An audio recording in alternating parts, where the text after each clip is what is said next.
Category 2 training for filing a 471 this morning. This is Roxy Miller and Rebecca Martin also here with you this morning. I believe I forgot to set the automatic setting to mute you, so if you'll make sure you mute yourselves if you haven't done so already, we do appreciate it. Our training should probably take about 30 to 40 minutes. We are recording, and as usual, the recording will be posted as well as this slide deck. We already have the slide deck posted for, actually it is this exact slide deck that's posted on our resources page under slide decks, and we'll post this one under our training. You through this process step by step, and I'm going to start with the first half, and then Rebecca's going to come in. Is that right, Rebecca? Either no, way. I had it backwards, didn't I? Okay, I'm sorry. Okay, so Rebecca's going to start, and then I'm going to come in. So, Rebecca? All right. The first thing you're going to do is when you click on the 471 is, as always, enter an application nickname. And we really want you to put the full name of your school district or school and Category 2 and also the funding year. So that way it'll help us be able to grab those and see those easily on the looking. And then you'll save and continue. And the next screen, are you the main contact person? If you are, you click yes and your name and contact information will pop in, and if you are not, you'll be able to type in the name of your contact person. Now, if you have holiday or summer hours, if you have don't work all the days or short days or Monday through Thursdays or whatever it is, put that information in the holiday summer contact information. That'll help reviewers get you when you're working and get through that. So we're going to save and continue there.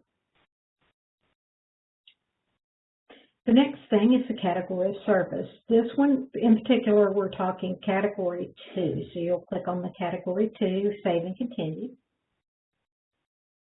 The next things are just where you don't have an option to do anything. It just shows you what is already there. So this is the information on your district, if you are a district or your school, and you'll save and continue. The next screen shows all the child entities that you have and their information, save and continue. And the last one is the requested discount calculation, and that is based on the information that's already in there. And you have the option to show the entities, but again, you can't change anything here. It's just information on what's already in the portal. So then you're going to save and continue on that screen. My apologies. That's okay. Then we're going to add an FRN. And then we're going to, it comes up with a nickname. And again, you need to put the name of the school, the quantity, and the hashtag item. And that'll make it easier for us to pull this information out of the applications. Actually, this is what threw me, and this is where I got nervous, because you don't have to have the name of the school anymore. And I know I changed this.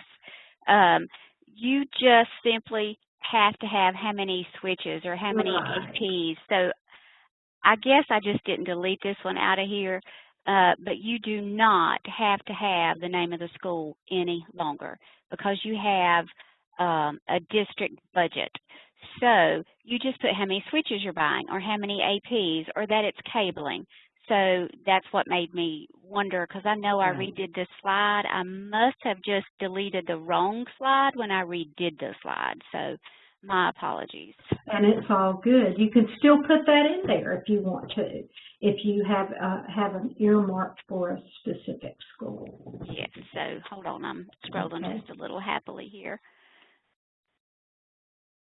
Okay, so then after you put all that in, sorry, Rebecca. That's okay. You definitely do not want to copy FRN, so that I love the big red X there. Service type. Now, there's a drop down, and there are 3 service types, correct, Roxy? Yes. And you're going to have internal connections. You may have basic maintenance for internal connections, or you may have managed internal broadband services. Now, if you have any question about what your equipment is regarding the service type, because this is important, especially when you start to invoice or when your vendor invoices, that these need to match. Let us know. That is correct. Any questions, because there have been questions on the service type. Okay, after you choose the one for your particular equipment or services, then you're going to use the drop down and then click continue. Okay, now here's where we get lots and lots and lots of people, what now, I can't find it. This is where it defaults to your bin, and the contract you're going to use is our bin, is a DPI bin. So the bin number is not going to be yours, it's going to be ours. So you'll need to take out your bin number and put in the DPI bin number in order to search for the contract you're going to use. So put in the DPI bin number if you're using the State Master Contracts, and then click on search, and you will be able to see the contract records that are in there. And also, if you click on any of the headings, it will sort them. It'll either sort them forward, or you click them again, it'll sort them backward. So that is another aid in helping you find the correct contract to associate with your product. Hopefully, ladies and gentlemen, your vendors that won your mini bids sent you a quote that has the contract number on it, so it'll be NC20C2-something, 2 digits, and that will help you find the number you're looking for. And once you sort them, as Rebecca told you, then you can move them through them fairly quickly until you find the number you're looking for. But then you always want to make sure you're matching the correct vendor here with the number to make sure you got the right one. That's right. Okay, so we're going to, after we associate the contract, we're going to hit continue. And then we're going to get to the start and expiration dates. For all of them except the DIT cabling, that service start date is going to be 7/1/2021. The expiration date for the contract is 6/30/2025, which is the end of our first 5 years before we have any extensions. And if it's cabling and you're using that DIT contract, your service start date's the same, 7/1/2021, but the expiration date on that one is 2/28/2023. So that's the exception to it. So then after you put your dates in, you're going to continue.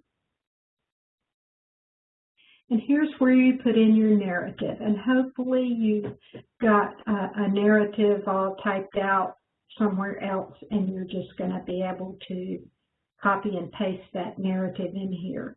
Now also in this narrative, you may use this narrative field to put in any updates to your entity data that you did not or were not able to get in during that admin window. Like if you have a new annex or a new school building that has a bin number, but you weren't able to associate it with the district, or any other of those changes that you couldn't get in there because that admin window closed, you put it in there, and the reviewer will be able to make those changes, or at least address those changes during the process of reviewing the application. Okay, so when you get that in there, you're going to save and add/manage the FRN line items. Okay, I'm going to turn it over to Roxy.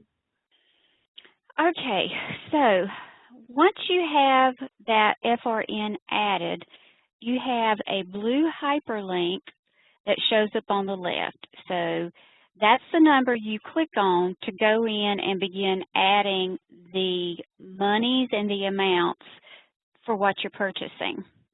Or you're going to use your bulk upload template or your item 21 that your vendor sent you, which you asked for when you sent the letter of intent in the mini bid process. Now, for those of you who are not using an item 21 bulk upload template and you're going to hand key, we can cover that in just a minute. But right now, I'm going to show you how to upload the bulk templates, which are called item 21s. So you click on your blue number over there on the left, which is your FRN number, and that's generated by the system.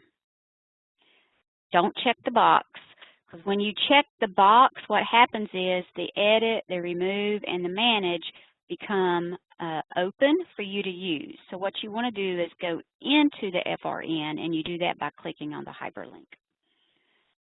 All right, so now, this is the screen you get when you click on the blue hyperlink.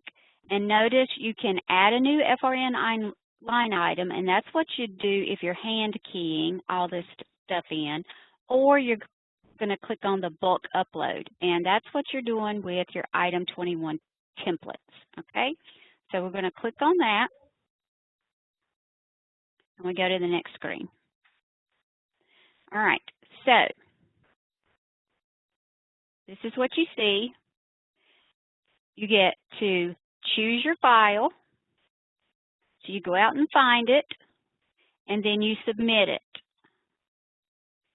So these files should already have been downloaded from your email where the vendor sent it to you, and they should also have been run the macros on them and check for errors, okay? And if you need help with any of that, you just call Rebecca or myself and we'll help you. But usually the vendors do that ahead of time. And as long as you don't go in there and play around with them, you just download them and save them, you'll have no problems with them. One thing I want to caution you on the templates for this year is there should be no recipients of service listed because there aren't any. They don't go by school anymore. So where they used to list all the recipients of service as like this switch went to this school and this AP went to that school, none of that happens anymore, okay? So there's a choice on the first tab, which all these go to all schools, meaning it just goes to the district, and they go in just fine. All right, so then you're going to get the message that the system's going to process the file, and you just let it do it. All right, so after a little bit, 30 seconds or so, you're going to get a task, and that's where you get the message of the processing from your item 21 bulk upload template, and it'll tell you whether or not it worked or if you have errors, okay? And this is kind of what it looked like. Hopefully you don't have a bunch of tasks. You don't have any. If you have tasks, you need to go clear them out. And so this is the message for that you see when you have to review the results. And then hopefully you'll see a congratulations, it was uploaded successfully, and you click submit, and then it'll take you back to looking at them. If not, then it's going to show you that you had errors, and you can go in and see your errors.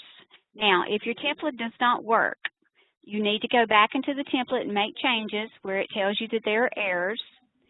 Maybe you didn't use the right version of the template, so you need to go find the right version or ask your vendor for the right version, or you start the process, and then you start the process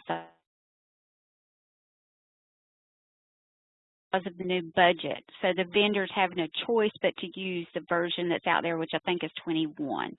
So that part should at least be fairly simple. Okay? All right. Now, once all of that goes in, you need to review your data.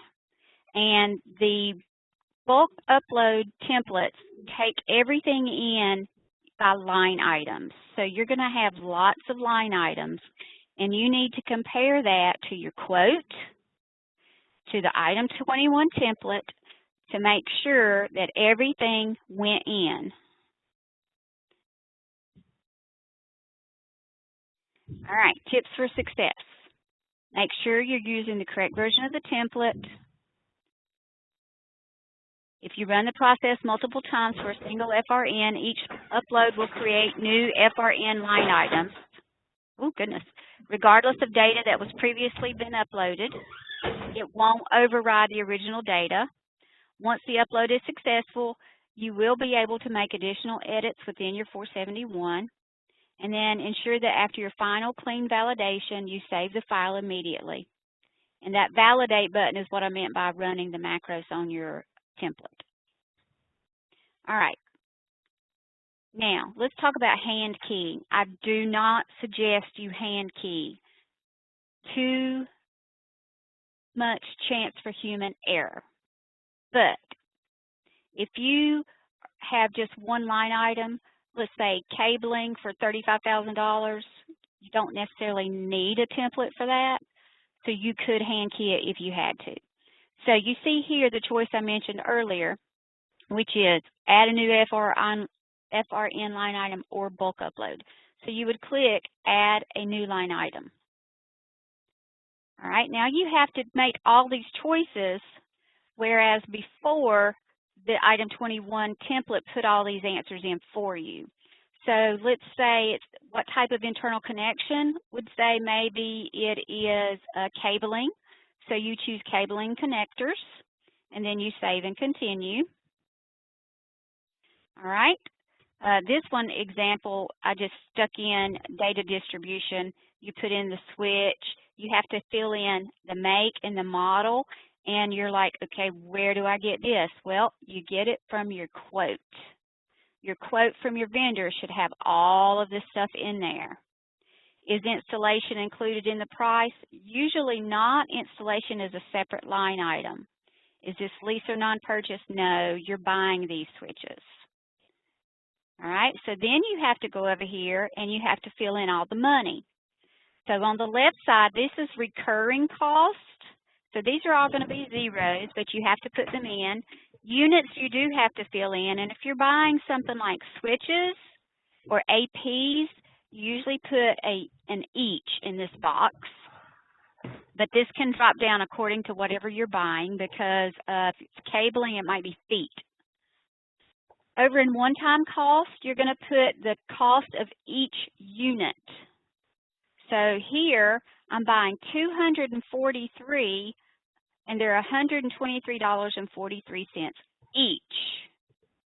And eligible cost, if there is any, you'd put here. You put how many you're buying, and then what is that? The 1, 2, 3, fourth box down.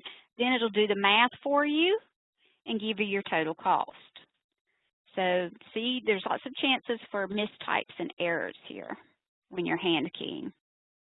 All right, then you have to put in the recipients of service. Now, used to before this year, we had to choose our schools. Now, when it asks you, is every entity in this organization receiving service, just click yes. That's what USAC has said to do. I don't even think this question needs to be in here, but for consortia, it has to be. So you just click yes, okay? Just do it, all right? Because this is a district budget. Then save and continue. All right, then you get your review screen. It should list all of your schools or libraries. So if you bought 245 switches, you've clicked yes, that all of your schools are getting them. It doesn't matter where you're putting them. You could be putting all 245 in one school. I don't care. But all of your schools are going to show up right here. Then save and continue. All right, now, this is the review line. You put in one line item. These are your switches. This is how many you bought. This is how much is eligible.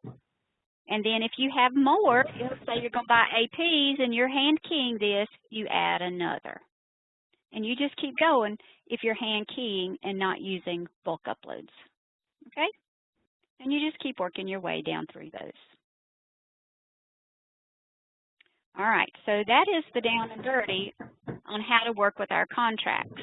Now, I will tell you, before I post this, I'm going to go back and fix that slide, because I think what I did was just simply erase the wrong slide is what I did as I fixed it. All right, so if you have questions, if you will put them in the chat box, Rebecca and I will be happy to answer them before we leave for the day. And I see a few up there already. So,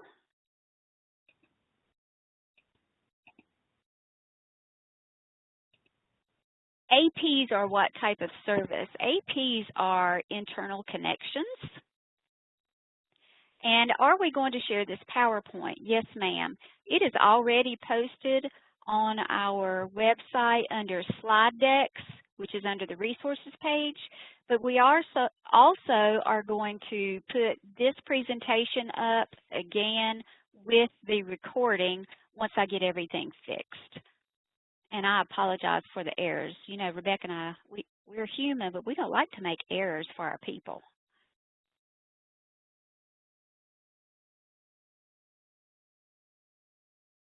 Any other questions? By now, it is February the 11th. You should have already sent out or be ready to send out your mini bid quote request to the vendors. They are to be given 2 weeks to get their responses back to you.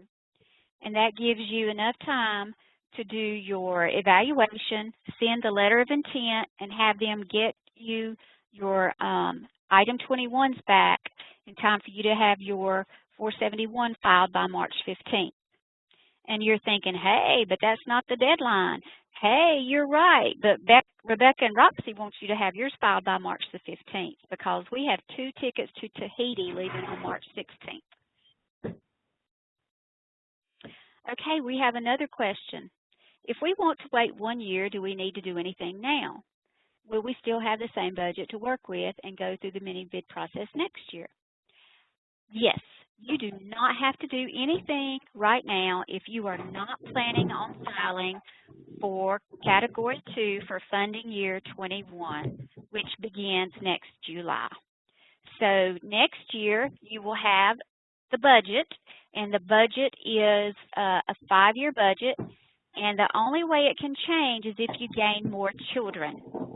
So we can look at your numbers next year when we look at your student count. And yes, you will go through a mini bid process next year. Will vendor prices be reevaluated each year? So how our pricing works is the contracts were let to the original equipment manufacturers, and they can have up to, and that's a certain % off, and that's set. Then they can have up to 5 resellers, and the resellers themselves are the ones who give the deeper discounts. So that's why you have to go out to quotes. And so we don't control what additional discounts they give, if that makes sense. All right, the next question is, will you provide a letter of intent? There is already one on our website under Category 2 that you may use, and you may change it around as you see fit. Next question, can E-Rate equipment be used in NIFs? No. And that says now that we have for Category 2 equipment. However, Category 2 equipment can be placed in a NIF if it is necessary to run the network out in the schools, like a huge switch or something.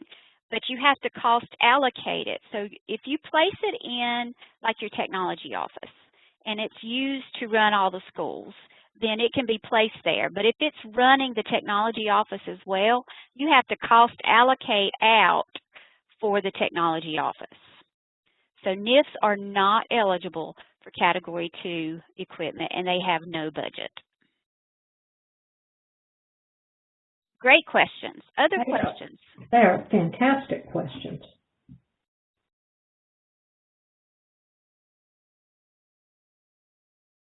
And I'm going to go ahead and mention, while we're waiting on more questions, although we have a district-wide budget now, you are going to still keep an inventory of all the equipment that you're getting from E-Rate. And you are going to, in that inventory, designate where that equipment is installed and what bin numbers or what buildings that it services. You do want to still keep all of that data in your inventory. And while I'm saying that, when you start to receive this equipment, it is essential that you, what I would do, that's me, I'm a little overboard anyway, that's just my personality, I'm going to take pictures as well as save the packing lists and any information that comes in the packaging with that equipment. I'm not only going to save it, but I'm going to retain it. I'm never going to throw it away. I'm going to file it in the appropriate place. And we had training about documentation, and that is up on our website. And that is super important. If anybody is just beginning an E-Rate process for the first time, I urge you, before this equipment starts rolling in, to go to our website and look at that training and the slide deck that accompanies that for documentation retention and what you need to know about keeping documentation. Excellent. Excellent. Okay, next question. Is there anything we have to do, like file something to say we want to get E-Rate funds? I just heard that not every district gets E-Rate money. Is this true? No, ma'am. It is not true. Everybody, every public and private school system, charter school, library, they're all eligible for E-Rate funding. And but you do have to file the paperwork for it and follow the rules. So, if this is something specific you want to talk to either Rebecca or myself about, we'll be happy to do that with you. But no, you are eligible. I think the only schools and libraries that are not eligible is if there's an endowment of more than $50 million. And I think the only time we have run into that is where a school is run by a university or maybe even a private religious type school. Yes, that's correct. You've got to have mega money for you not to be eligible. So you have to meet the definition of a public, of a school unit. There's a definition that you have to meet, and you can't have that more than a $50 million endowment.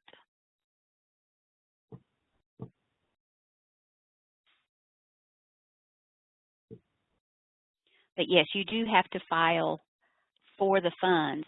You have to have specific projects to get the funding. And we'll be happy to talk to you about your specific needs and questions if you would like to email or call one of us. So Rebecca has the East, I have the West. Other questions? These are awesome.